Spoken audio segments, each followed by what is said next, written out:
कि लोगों, जब मार्के करबला कंप्लीट हो गया, जब करबला का वाकया मुकम्मल हो गया, आशूरा की शब गुजर गई, उसके बाद की एक सच्चाई मैं आपके सामने लाना चाहता हूं। एक सच्चाई, और वो ये है कि आप पूछे तमाम उलमा इकराम से जिन्होंने दास्तान करबला और तारीख करबला का मुताला किया है, वो आपको बताएंगे कि जब तारीख करबला मुकम्मल हुई तो उस वक्त ये सच्चाई लोगों के सामने थी कि यजीद के 5 बेटे थे, शिम्र की कई औलादें थी, खौली का घर भी भरा पूरा था, यानी यजीद और यजीदियों की सैकड़ों औलाद थी। तवज्जो रखिएगा, सैकड़ों औलाद थी। मगर इतिहास गवाह है कि मेरे इमाम हुसैन का सिर्फ एक बेटा, बोलिए सिर्फ एक बेटा, तवज्जो, मेरे इमाम सरकार हुसैन का सिर्फ एक बेटा मर्द की सूरत में करबला की धरती पर अहले बैत में से हो या अहले मोहब्बत में से हो, सबों ने मेरे सरकार हुसैन के कदमों में अपनी जिंदगी का नजराना पेश कर दिया।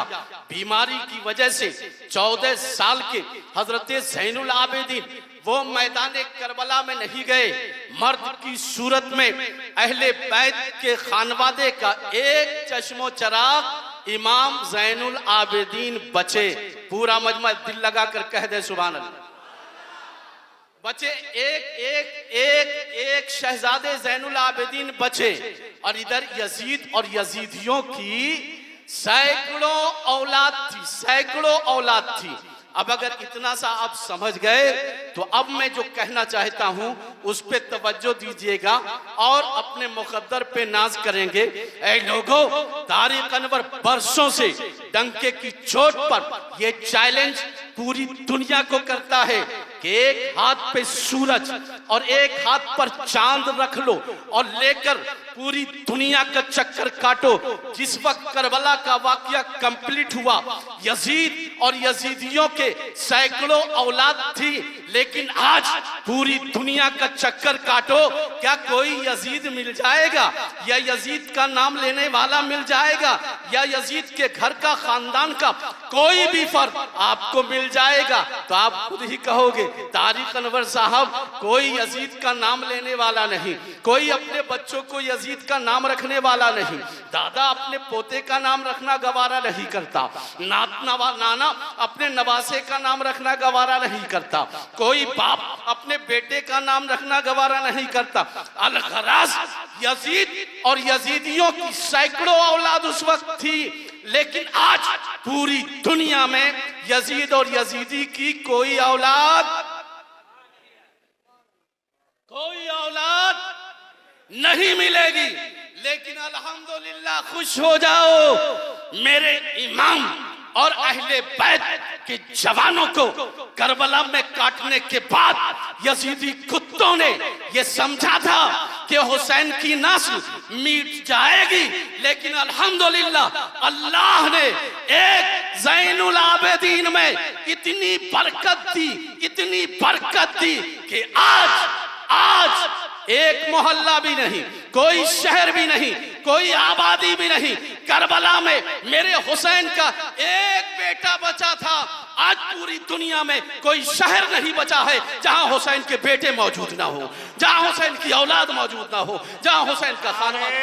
तकबीर, नारे रिसालत, उर्से मोहब्बत, सिलसिले फरीदिया, खानकाहे मोहब्बतिया, उलमाए अहले सुन्नत, नारे तकबीर, नारे रिसालत।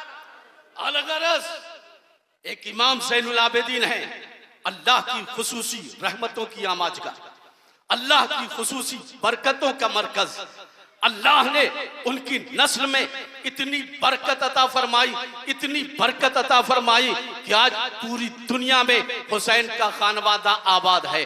मारहरा शरीफ इसी चिराग से रोशन है, कचोचा मुकद्दसा इसी चिराग से मुनव्वर है, कालपी शरीफ इसी चिराग की ज़ोफ़िशानी लेकर पूरे हिंदुस्तान में रोशनी बांट रहा है। अमा हम अपना भागलपुर भी इसी चिराग से जगमगा रहा है, खानकाहे शहबाजिया और खानवादे शहबाजिया। मैंने मुख्तसर तौर से इमाम ज़ैनुल आबिदीन का तारुफ इसलिए करा दिया कि मैं उनकी बारगाह से एक बात को कोट करना चाहता हूं। जब मदीना वापिस हुए, इमाम ज़ैनुल आबिदीन रिज़वानुल्लाहि ताला अलैहि मजमाइन की बारगाह में एक शख्स आया और आकर सवाल करता है, हुजूर इमाम ज़ैनुल आबिदीन के शरफ की बात सिर्फ ये नहीं है कि वो हुसैन के बेटे हैं, बल्कि बहुत बड़े मुहद्दिस का नाम है ज़ैनुल आबिदीन, बहुत बड़े आलिम रब्बानी का नाम है इमाम ज़ैनुल आबिदीन, बहुत बड़े मुज्तहिद का नाम है इमाम ज़ैनुल आबिदीन। आपके इल्मी शोहरत का ये आलम कि अरब और अजम आपसे इस्तिफादा करे। इमाम ज़ैनुल आबिदीन की बारगाह में एक साइल आया, एक कंफ्यूजन लेकर, और मैं आपका कंफ्यूजन भी दूर करूंगा। कंफ्यूजन लेकर कहा, हुजूर बड़ा कंफ्यूजन है। कहा क्या है? कहा कि सरकार ने फरमाया है कि 73 फिरके होंगे, उनमें से एक जन्नती होगा। हम कंफ्यूज ये हैं कि वो एक जन्नती फिरका और जमात कौन सी है, कौन सी है? सरकार ज़ैनुल आबिदीन की बारगाह, ये बरेली और कचोचा की मौलवी, बरेली और कचोचा के मौलवी का दरबार नहीं है। इमाम हुसैन के शहजादे इमाम ज़ैनुल आबिदीन की दरबार में साइल खड़ा है। हुजूर 73 फिरके रसूल ने फरमाया एक जन्नती होगा, हम कंफ्यूज है वो कौन सा होगा। कहा नादान, मेरे आका ने आलिमुल गैब नबी ने तो आगे फरमा दिया है कि वो फिरका जो अहले सुन्नत वल जमात का होगा, दिल लगाकर बोल दो सुभान अल्लाह, अहले सुन्नत वल जमात का होगा, वो जमात जो है जन्नती है, बाकी सब जहन्नमी। माइक वाले भैया माइक को थोड़ा इजी बनाइए, आपका माइक यहां से आवाज दे रहा है, वो क्यों ले रहा है उसको साफ बना। तो एक फिरका, अब तवज्जो आप रखें, तो इमाम ज़ैनुल आबिदीन ने फरमाया कि अहले सुन्नत वल जमात जो है वो जन्नती है। फिर उस साइल ने अर्ज किया आगे बढ़कर, हुजूर आज माशरे का, मार्केट का, बाजार का ये हाल है कि हर जमात इसी बैनर को लेकर खड़ी है, इसी स्टिकर के साथ है। हर जमात कहती है कि हम अहले सुन्नत वल जमात हैं, हम अहले सुन्नत वल जमात हैं, हम अहले सुन्नत वल जमात हैं, हम अहले सुन्नत वल जमात हैं। हुजूर आखिर किस झंडे के साथ चला जाए, किस जमात के साथ चला जाए? तो अब जो इमाम ज़ैनुल आबिदीन ने जवाब दिया है उसे नोट करके ले जाओ। आज खानकाहे मोहब्बतिया से आपको ये पैगाम मिल रहा है। इमाम ज़ैनुल आबिदीन ने फरमाया, हाँ अगर चंद एक इसी स्टिकर के साथ, इसी झंडे के साथ, इसी परचम के साथ, इसी दावे के साथ मैदान में उतरे कि हम अहले सुन्नत वल जमात है, तो सुनो मैं आइडेंटिफिकेशन बता रहा हूं, मैं शनाख्त और पहचान बता रहा हूं। हाँ हुजूर, तो कान खोलकर सुने। इमाम ज़ैनुल आबिदीन ने फरमाया, मिन अलामाते अहली सुन्नती वल जमाआ कसरतु सलाती अला रसूलिल्लाहि सल्लल्लाहु अलैहि वसल्लम। अहले सुन्नत वल जमात की एक बड़ी खुसूसियत और शनाख्त ये होगी कि वो अपने नबी पर कसरत से दरूद पढ़ने वाले होंगे, कसरत से दरूद पढ़ने वाले होंगे। उनका कोई जलसा दरूद के बगैर नहीं होगा, कोई इजलास दरूद के बगैर नहीं, कोई कॉन्फ्रेंस दरूद के बगैर नहीं, कोई वजीफा दरूद के बगैर नहीं, कोई दुआ दरूद के बगैर नहीं, कोई फातिहा दरूद के बगैर नहीं, कोई नियाज दरूद के बगैर नहीं। अल्हम्दुलिल्लाह हमें तो दरूद की ऐसी आदत हमारे बुजुर्गों ने लगा दी है कि अगर हमारे घर के 5 और 6 साल के बच्चे को पकड़कर कोई साहब ये कहे कि बेटा तुम मौलाना के बेटे हो, नाते पाक के 2-3 शेर सुना दो, तो मेरा वो 5 साल का बच्चा भी कहेगा चाचा पहले दरूद शरीफ सुना दीजिए। सुभान अल्लाह, पहले दरूद शरीफ सुना दीजिए। तो पूरा मजमा दिल लगाकर एक बार पढ़िए और अपनी शनाख्त की हिफाजत करते रहिए। अल्लाहुम्मा सल्ली अला, बाबा से बोला सैयदना व शफीना हबीबना मौलाना मोहम्मद मुबारक वसल्लम सलातो व सलाम अलैका या रसूलुल्लाह सल्लल्लाहु तआला अलैहि वसल्लम। आज हम उर्स मोहब्बत शाह में तशरीफ रखते हैं, हाजिरी की सआदत हासिल कर रहे हैं। अपने मुक़द्दर पर जितना भी नाज करें कम है। एक बार पूरा मजमा पूरी मोहब्बत के साथ और पूरी ताकत के साथ दोनों हाथ उठाकर कह दें या रसूल अल्लाह, या रसूल अल्लाह, या रसूल अल्लाह। उर्से मोहब्बत में बैठने वालों, मोहब्बत की चौखट को पकड़ लो, मोहब्बत की चादर को ओढ़ लो, मोहब्बत का जाम पी लो, मोहब्बत का नशा चढ़ा लो। मैं खाने मोहब्बत भी मौजूद है, साकी भी मौजूद है, जितना पीना चाहते हो पी लो।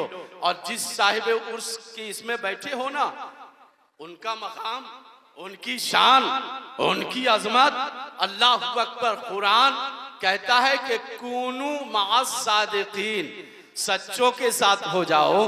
तो आइए सादिक कौन लोग हैं एक डिफिनेशन दे दूं, तवज्जो रहे, फिर उसके बाद मोहब्बत शाह की बारगाह में हाजिर होते हैं।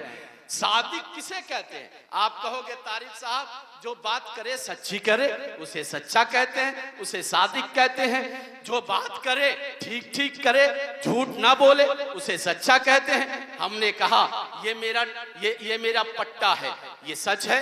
आपने कहा कि मैं अभी अभी यहाँ आया हूँ, आपने कहा कि मेरा घर फलाने जगह है, आप सच बोल रहे हैं, आप सादिक हैं, आप सच्चे हैं। लेकिन तरीकत और शरीयत में सादिक सिर्फ इसी को नहीं कहते हैं। ये तो ठीक है कि जो सच बोले उसे सच्चा कहते हैं, जो झूठ न बोले उसे सच्चा कहते हैं। लेकिन कुरान ने जो कहा है कूनू मअस सादिकीन, वहां पर सिद्क का मयार ये है कि अगर आपने कहा ये लोहा है तो ठीक है, लोहा है, आप सच्चे हैं। ये दरी है, ठीक है, आप सच्चे हैं। ये चादर है, आपने झूठ नहीं कहा, सच कहा। ये आलीशान खानका है, आपने गलत नहीं कहा, सच कहा।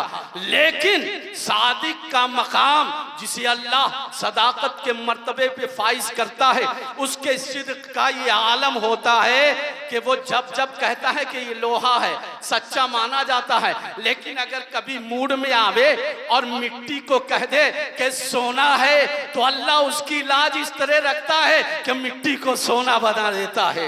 अगर वो कह दे कतरे को समंदर है, तो अल्लाह कतरे को समंदर बना देता है। अल्लाह कतरे को समंदर बना देता है।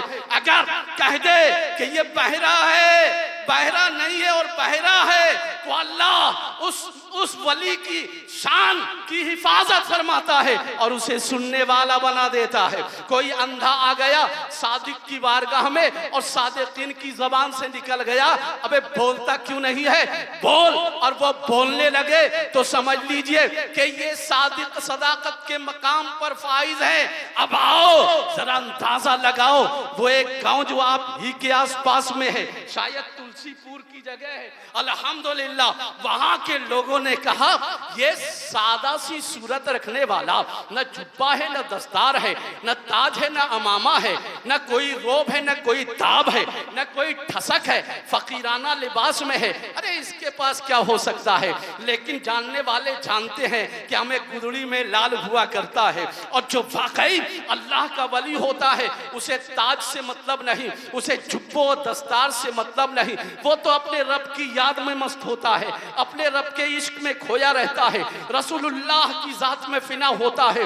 मोहब्बत अली शाह के हुलिये को देखकर गांव वाले ने कहना शुरू किया कि इनके अंदर कुछ नहीं हो सकता, जुब्बा है नहीं, दस्तार है नहीं, चमक है नहीं, दमक है नहीं, ये तो आम जैसे किसान की तरह लग रहे हैं। इसलिए कोई मुरीद होने नहीं आया, कोई बैत होने नहीं आया, कोई अकीदत का इजहार करने नहीं आया, लेकिन अल्हम्दुलिल्लाह जब गांव वालों ने एक साजिश रची कि गूंगे को नहला धुला कर मोहब्बत शाह रहमतुल्लाह अलैह की बारगाह में रख दिया और कहा हुजूर पहले आप इसे मुरीद कर लें। कहा मजाक उड़ाएंगे इनका, खूब ठट्ठा करेंगे इनका, ये कहाँ गूंगा है, ये कहाँ बोलने वाला, कहाँ कलमा पढ़ने वाला। लेकिन खुदा की कसम इतिहास गवाह है कि मोहम्मद मोहब्बत अली सदाकत के उस मकाम पर फाइज हैं कि वो मिट्टी को सोना कह दे तो अल्लाह मिट्टी को सोने में तब्दील फरमा दे, कतरे को समंदर कर दे तो कतरा समंदर बन जाए, जर्रे को आफताब कह दे तो जर्रा चमक उठे।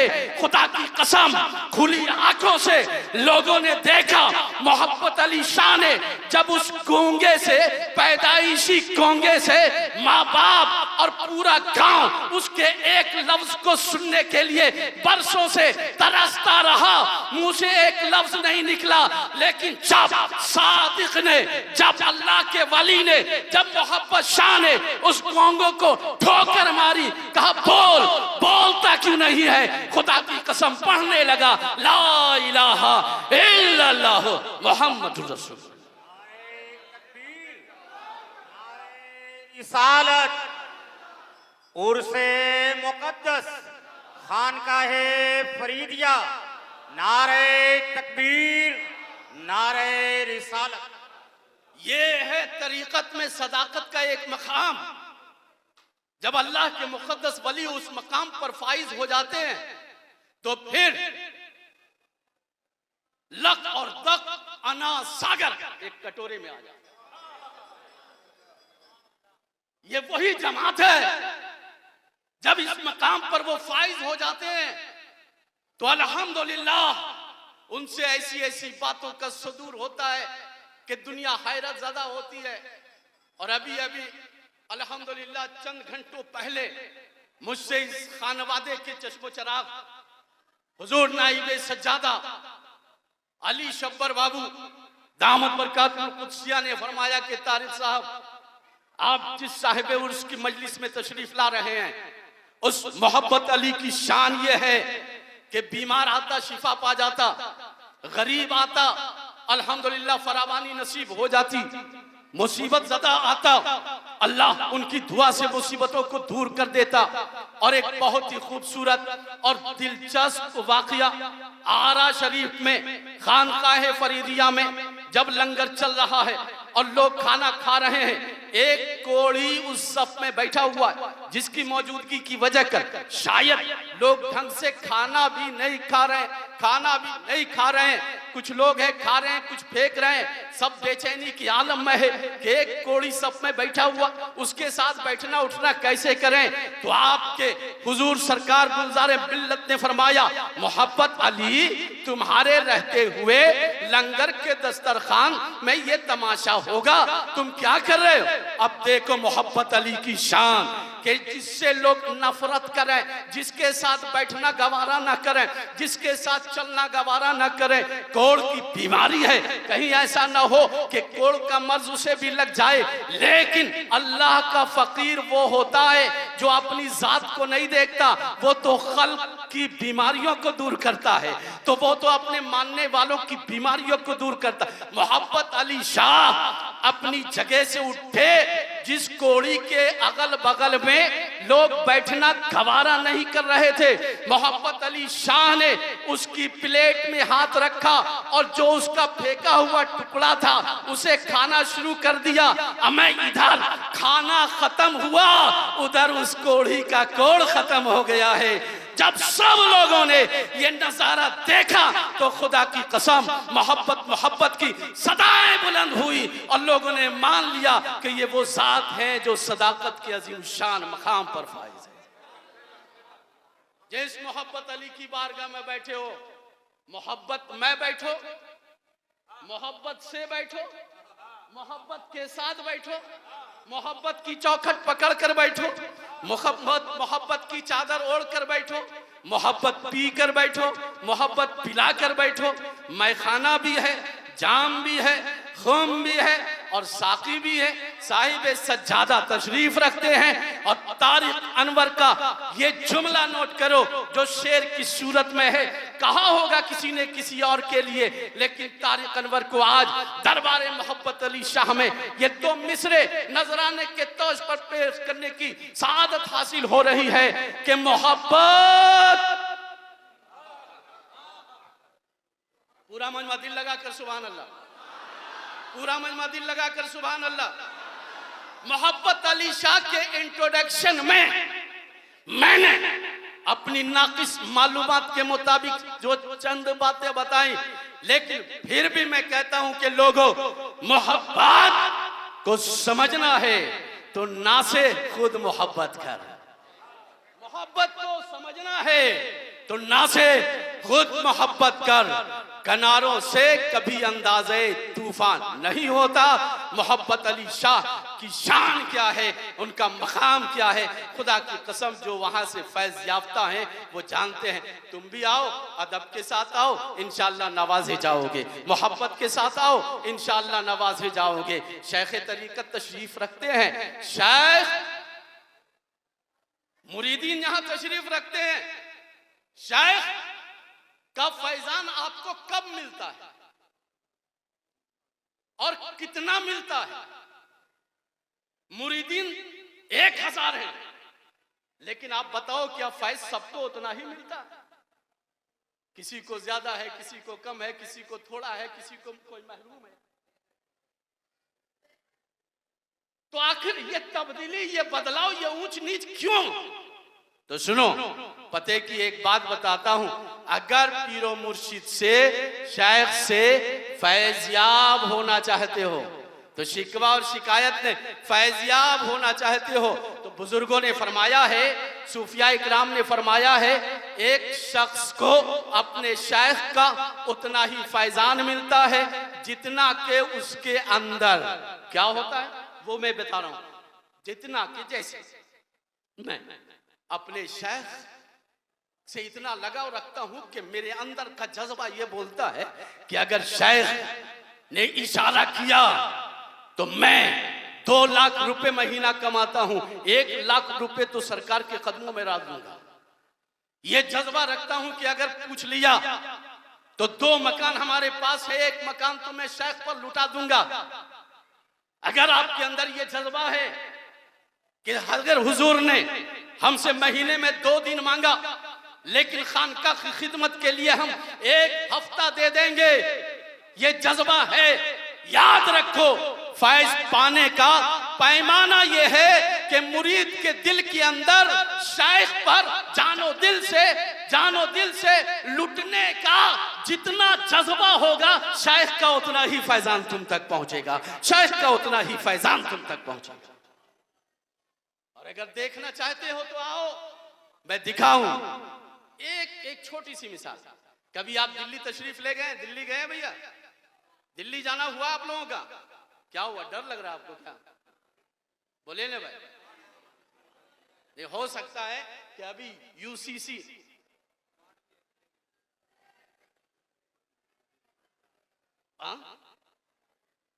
उसका दौर चल रहा है। जगह जगह अभी ताजा स्वीडन में कुरान का नुस्खा आयन बकरीद के दिन जलाया गया। पूरी दुनिया के मुसलमानों का कलेजा दहल गया, उनके जज्बात लहूलहान हो गए, पूरी दुनिया के मुसलमान बेचैन हो गए। कुरान का नुस्खा जलाया गया। बेशक वो कुरान जिसे हम बेवजू छूते नहीं हैं, वो कुरान जिसकी तरफ हम अपनी पीठ न करें, वो कुरान जिसकी तरफ हम पांव न फैलाएं, वो कुरान जिसे हम जुस्तान में अदब के साथ समेट कर रखें, वो अल्लाह का कुरान अगर पूरी दुनिया के किसी भी खित्ते में जलाया जाता है तो मुसलमानों का कलेजा कांपता है, लरसता है। लेकिन तारिक अनवर आपसे कहना चाहता है कि एंटी इस्लाम गिरोह इस्लाम के खिलाफ ऐसी हरकतें करते रहेंगे, लेकिन आपको घबराने की जरूरत नहीं है। खुदा की कसम, आज भी जायजे के मुताबिक रिपोर्ट ये कहती है कि पूरी दुनिया में सबसे तेजी के साथ फैलने वाला मजहब और गैर मुस्लिम जिस मजहब को सबसे तेजी के साथ कबूल कर रहे हैं, वो दुनिया का कोई और मजहब नहीं, मजहब इस्लाम है। अल्हम्दुलिल्लाह, मजहब इस्लाम है सबसे तेजी के साथ। अभी एक ताजा रिपोर्ट में आपको बताऊं, केरल की एक लेडी है, बहुत पढ़ी लिखी, हाई प्रोफाइल, सबरमाला जयकांता। उसने चंद महीने पहले हुजूर इस्लाम कबूल किया। रमजान शरीफ में, तवज्जो रहे आपकी, रमजान शरीफ में वो उम्रे के लिए गई। वहां पर रिपोर्टर ने उससे इंटरव्यू लिया कि आपने इस्लाम क्यों कबूल किया। कह दो एक बार जी लगाकर सुभान अल्लाह, आपने क्यों इस्लाम कबूल किया। तो उसने कहा, भारत के आज के माहौल के तनाजुर में मैं आपको यकीन की दौलत बांटता हूं। तो उस लेडी ने कहा, जयकांता ने कहा, मैंने बहुत दिनों से मैं देख रही थी कि हिंदुस्तान में मुसलमानों के खिलाफ, कुरान के खिलाफ, इस्लाम के खिलाफ जहर उगले जा रहे हैं, नफरत का माहौल पैदा किया जा रहा। मेरे दिल में ख्याल आया कि आखिर ऐसा क्यों, कुरान को पढ़ा जाए, इस्लाम को समझने की कोशिश की जाए। मैंने कुरान का मुताला किया और नबी की जिंदगी का मुताला किया, तो मैं इस नतीजे पर पहुंचती हूँ। वो जवाब देती है सऊदी अरब में जाकर, प्रेस रिपोर्टर का, मैं इस नतीजे पर पहुंची कि आज दुनिया में अगर परेशान हाल लोग, परेशान हाल समाज, परेशान हाल मुआशरा अगर अपनी परेशानी और बेचैनी से निजात चाहती है तो वो इस्लाम के दामन में आ जाए और मेरी बेचैन आत्मा इस्लाम को कबूल कर ली। सुभान अल्लाह। उसका जवाब ये होता है, और जो जवाब था उसका वो सुने, वो जवाब और सुने। आगे का जो जवाब है, कहा कि अब आप कैसा महसूस करती हैं। तो जयकांता बोलती है कि अब मेरी पोजीशन यह है कि I love Islam and profit of Islam too much. मैं इस्लाम को और बानी इस्लाम को खूब मोहब्बत करती हूं, उनसे बेपनाह प्यार करती हूं। जैसे उसने कहा कि I love Islam and founder of Islam Muhammad peace be upon him too much. तवज्जो रहे आपको, टू मच। तो प्रेस रिपोर्टर ने कहा, हाउ मच, कितना प्यार करती हो तुम नबी से। तो आप जयकांता का जवाब सुनो।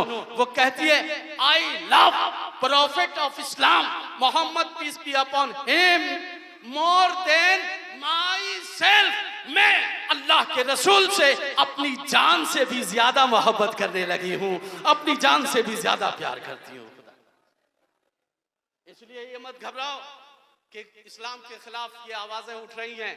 अल्हम्दुलिल्लाह इस्लाम फैलता जा रहा है।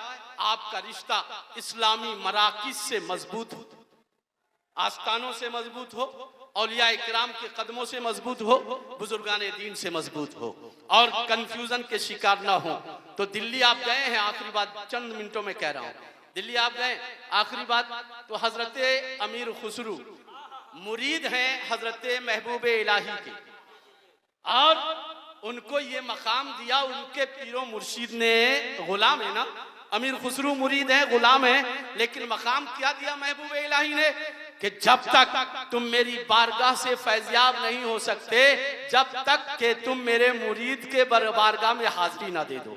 इसलिए उस दरबार की हाजिरी का कंडीशन यह है कि पहले अमीर खुसरू की बारगाह में हाजिरी दो, यानी पीर से अगर फैज़याब होना है तो मुरीद की बारगाह में हाजिरी दो, तब हजरत महबूब इलाही की बारगाह में आना। लेकिन हजरत तहजीब क्या कहती है, अगर आप इस मजलिस में अभी अभी आए तो आने के बाद सबसे पहले आप साहिब सज्जादा से मिलेंगे, फिर उसके बाद किसी और से मिलेंगे। जो जाने महफिल होगा उससे मुसाफा करेंगे, जो शाने महफिल होगा, जो अमीरे महफिल होगा, आप पहले उससे मिलेंगे। लेकिन वहां की कंडीशन ये नहीं, पहले मेरे मुरीद से मिल लो, वहां हाजिरी दो, फिर मेरी बारगाह में हाजिरी देना। ये मकाम आखिर कैसे मिला उन्हें, बस खोल दूं जल्दी जल्दी, बीच की तमाम जो है मेवे जात में छोड़ रहा हूं और असले वाकया बयान कर दूं।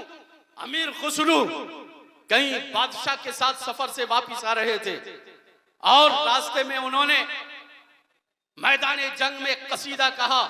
बादशाह के लिए बादशाह खुश हुआ, उसने ढेर सारा इनाम इकराम, हीरे जवाहिर सोना चांदी दे दिया उनको। उस वक्त उस इनाम इकराम की दौलत का तखमीना तकरीबन 7 लाख रुपए थे। कितने? 7 लाख। कितने? 7 लाख। 7 लाख रुपए थे जो अमीर खुसरू को बादशाह ने दिया। अमीर खुसरू का काफिला चल रहा था, एक जगह पड़ाव पाता है और उसके बाद रात के 12 बजे सन्नाटे में अमीर खुसरू अचानक बेदार हो जाते हैं, आंखें खुल जाती है और चीखते और चिल्लाते हुए, या शेख, या शेख, या शेख, या शेख, या शेख। लोग जाग गए। क्या हुआ अमीर खुसरू? कहा कि यहाँ लगता है कि मेरे पीरो मुर्शिद महबूब इलाही तशरीफ लाए हुए। कहा इस जंगल में, इस सराखाने में दिल्ली से महबूब इलाही कहाँ तशरीफ लाए? नहीं नहीं। कहा हाँ, मुझे मेरे पीरो मुर्शिद की खुशबू मिल रही है। कह दो सुभान अल्लाह, मुझे मेरे मुर्शिद की खुशबू मिल रही है। तो ऐ लोगों, जब उस खुशबू का पीछा किया तो 2-3 रूम के बाद एक कमरे से खुशबू आ रही थी। वहां गए तो देखते क्या है, एक झोला थैला है, उससे खुशबू आ रही है। वहां जो सोया हुआ था उसको उठाया, उठे, कहा ये बताओ तुम कहां से आ रहा हो? कहा कि मैं दिल्ली से आ रहा हूं। कहा कि कहां से आए, किससे मिलकर आए? कहा कि हुजूर सरकार महबूब इलाही की बारगाह से हाजिर हो रहा हूं। कहा अच्छा, मेरे मुर्शिद के दरबार से आ रहे हो, तभी तो खुशबू मिल रही है, बताओ बात क्या है? तो आप कान खोलकर सुनो जो उस शख्स ने बताया। कहा हुजूर मेरी बेटी की शादी है, इंतजामात नहीं हो सक रहे थे तो मैं दिल्ली गया कि वहां सरमायादारों से भीख मांग लूंगा, उसके बाद अपनी बेटी के हाथ पीले करने का इंतजाम कर लूंगा। लेकिन लोगों ने बताया कि दर दर की ठोकरें खाता क्यों है? उस दुर्वेश के पास चला जा, उस अल्लाह वाले के पास चला जा, निजामुद्दीन महबूब इलाही के पास चला जा। उन्होंने अगर नजरे करम कर दिया तो तेरी सारी मुश्किल आसान हो जाएगी, बेड़ा पार हो जाएगा। मैं गया उनके पास, लेकिन उन्होंने कुछ नहीं दिया, सिर्फ अपनी एक जूतिए मुबारक दी। कहा इसे ले जा, तेरी बेटी की शादी हो जाएगी, तेरा घर खुशहाल हो जाएगा। मैं सोचने लगा एक पुरानी जूती अगर इसे बेचा तो बामुश्किल एक वक्त का खाना हो सकेगा, लेकिन इससे मेरी बेटी की शादी के इंतजामात कैसे हो सकेंगे? लेकिन कुछ ना बोला, खामोशी से मैंने झोले में उस जूतिए मुबारक को रखा और सफर शुरू कर दिया। और यहाँ रात को मैंने पड़ाव किया है। अमीर खुसरू फरमाते हैं, कहाँ है मेरे शेख की जूती, जल्दी निकालो, कलेजा तड़प रहा है। खुदा की कसम, जब उसने झोले से जूती को निकाला तो हजरत अमीर खुसरू का अंदाज ये कि जूतिए मुबारक को लिया, अपने सीने से लगाया, बोसा दिया, अपने सर पर रखा और उससे कहा, ऐ मेरे मोमिन दोस्त, ये बताओ क्या तुम इस जूती को बेचोगे? कह दो सुभान अल्लाह, क्या तुम इस जूती को बेचोगे? तो उस जवान ने कहा, कितनी कीमत दोगे? हमें इसकी क्या कीमत हो सकती है? इसे खरीद कर क्या करोगे? कहा तुम अपने सवालात अपने पास रखो, लेकिन इस वक्त मैं इसकी कीमत में 7 लाख रुपए तुम्हें दे रहा हूं। रात के सन्नाटे में जब 7 लाख, आज से तकरीबन 800 साल पहले 7 लाख का नाम सुना, उसके होश उड़ गए कि मैं जाग रहा हूं कि सपना देख रहा हूं। खुदा की कसम टटोला नहीं, ये जागती हुई बात है। अमीर खुसरू ने कहा, ये 7 लाख रुपया रखो और अगर ये कम है, तवज्जो, अगर ये कम है तो मेरे साथ दिल्ली चलो, इतने ही मालियत मेरे घर में मौजूद है, वो 7 लाख रुपया और तुम्हें दे दूंगा। अल्लाह, वो 7 लाख और दे दूंगा। यहां तो उसके होश उड़ गए थे 7 लाख में। कहा नहीं हुजूर, इतना ही काफी है। उन्होंने लिया, सीने से लगाया, दिल्ली पहुंचे। अलगरज अल मुख्तसर, जब अपने मुर्शिद की बारगाह में हाजिर हुए तो मुर्शिद ने मुस्कुरा कर पूछा, क्या?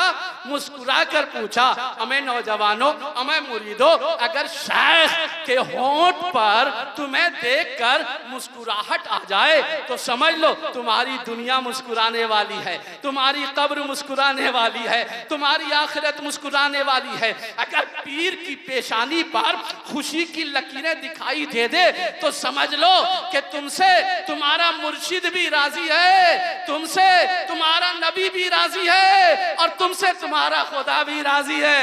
मुर्शिद को राजी कर लिया, रसूलुल्लाह की रजा पाली, मुर्शिद को राजी कर लिया, अल्लाह की रजा पाली। जब अमीर खुसरू हाजिर खिदमत हुए अपने मुर्शिद के तो महबूब इलाही ने फरमाया मुस्कुराकर, बेटे अमीर खुसरू मामला क्या है बताओ। तो अमीर खुसरू ने बताया हुजूर ऐसा ऐसा। फरमाया कि तुमने वो जूती को कितने में खरीदी? तो अमीर खुसरू ने कहा हुजूर 7 लाख में। तो महबूब इलाही ने फरमाया आज का पीर होता तो कहता कि उस एक मुसाफिर को तूने इतनी बड़ी दौलत दे दी, अरे अगर देना ही था तो 10-20 हजार उसे दे देता, बाकी बचाकर अपनी खानका में देता ना, इमारत का काम होता, लंगर का काम होता। लेकिन कुर्बान जाओ महबूब इलाही अपने मुरीद की तरबियत कैसी फरमा रहे हैं। फरमाते हैं बिसियार अर्जा खरीदी, ए अमीर खुसरू तुमने बहुत सस्ते में खरीद लिया, बहुत सस्ते में खरीद लिया। तो रहती दुनिया तक के मुरीदों को महबूब इलाही ने ये मिजाज दे दिया कि याद रखो तुम अपनी तरफ से अपने शेख पर लुटाने का जितना जज्बा रखोगे, शेख और शेख के सिलसिले के मशाइख का उतना ही फैज या फैज तुम तक पहुंचता रहेगा, तुम्हारे घर तक पहुंचता रहेगा, तुम्हारे खानदान तक पहुंचता रहेगा, तुम्हारे मकान और दुकान तक पहुंचता रहेगा। बस तारिक अनवर को इजाजत दो कि सदा ये आती है तस्बीह के दाने दाने से, सदा ये आती है तस्बीह के दाने दाने से। नबी का फैज बढ़ता है वली के आस्ताने से, नबी का फैज बढ़ता है वली के आस्ताने से। और आखिरी ये 4 मिसरे कहकर अपनी बात खत्म करता हूं कि मेरी मुट्ठी में है कुछ खाक इनके आस्ताने की।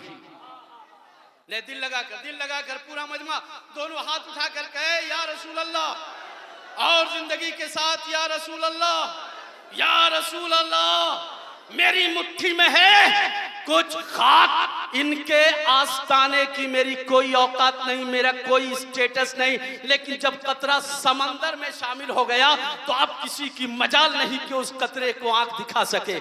इसलिए सुनो कि मेरी मुट्ठी में है कुछ खाक इनके आस्ताने की। जमाना अब करे हिम्मत मेरी कीमत लगाने की, जमाना अब करे हिम्मत मेरी कीमत लगाने की, मेरी कीमत लगाने की। और ये शेर खुदा करे हम सब की दुआ कबूल हो जाए कि कफन पहनाओ तो खाके मदीना मुंह पे मल देना, कफन पहनाओ तो खाके मदीना मुंह पे मल देना।